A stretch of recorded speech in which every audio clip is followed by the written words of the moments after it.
राजस्थान विधानसभा चुनाव में उम्मीदवारों का नाम तय करने के लिए सोमवार को बुलाई गई कांग्रेस केंद्रीय चुनाव समिति की बैठक में उस वक्त माहौल काफी गर्म हो गया जब कांग्रेस नेता राहुल गांधी और सीएम अशोक गहलोत में बहस हो गई। जी हां, माहौल इतना बिगड़ गया कि दोनों नेताओं को शांत कराने के लिए सोनिया गांधी को आना पड़ा। उन्होंने इशारों में दोनों नेताओं को शांत रहने को कहा। दरअसल केंद्रीय चुनाव समिति की बैठक में राहुल गांधी ने इस बात को लेकर नाराजगी जताई कि राजस्थान में अभी तक सीटों पर उम्मीदवारों के नाम क्यों नहीं तय किए जा सके।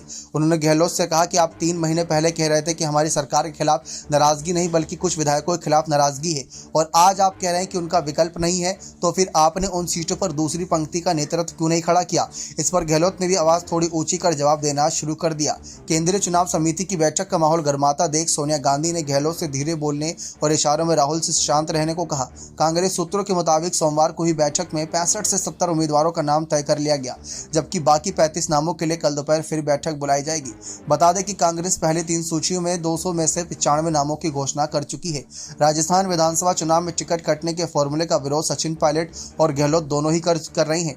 यही कारण है कि अभी तक केवल 95 सीटों पर ही उम्मीदवारों की घोषणा की जा सकी है। ऐसी जानकारी मिली है कि जयपुर में 25 सितंबर को विधायक दल की बैठक में शामिल न होने के चलते नोटिस पाने वाले शांति धारीवाल, महेश जोशी और धर्मेंद्र राठौर का टिकट कटना तय माना जा रहा है। हालांकि गहलोत लगातार आसपास की सीटों पर खराब असर पड़ने का हवाला देकर इनकी पैरवी कर रहे हैं।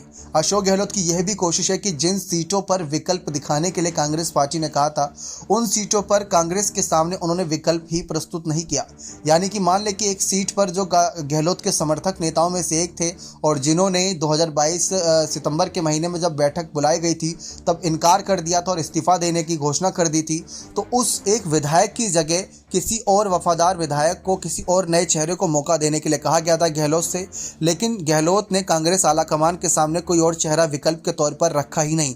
तो ऐसे में कांग्रेस के सामने मुसीबत यह है कि उसी चेहरे को दोबारा विधायकी चुनाव लड़ाना होगा जिन्होंने उस वक्त विरोध किया था। इसी वजह से राहुल और गहलोत के बीच काफी तल्खी बढ़ी। उस समय तो खबरें इस बात की ओर इशारा भी कर रही थी कि सचिन पायलट को कमान देने के लिए राहुल गांधी आगे आ गए थे और अशोक गहलोत को हटाने के लिए भी कह दिया गया था। इस वक्त जो हालात बने हुए साफ इस ओर इशारा कर रहे हैं कि राजस्थान में गहलोत की भूमिका बढ़ चुकी है और राहुल गांधी कम नजर आ रही हैं। इससे इस बात का पता चलता है कि गहलोत खुद नहीं चाहते कि राहुल गांधी सक्रिय हों। अगर वह सक्रिय हुए तो सचिन पायलट को ही आला कमान बनाने यानी मुख्यमंत्री बनाने का सोचेंगे। बने रहे चैनल के साथ। बहुत बहुत धन्यवाद।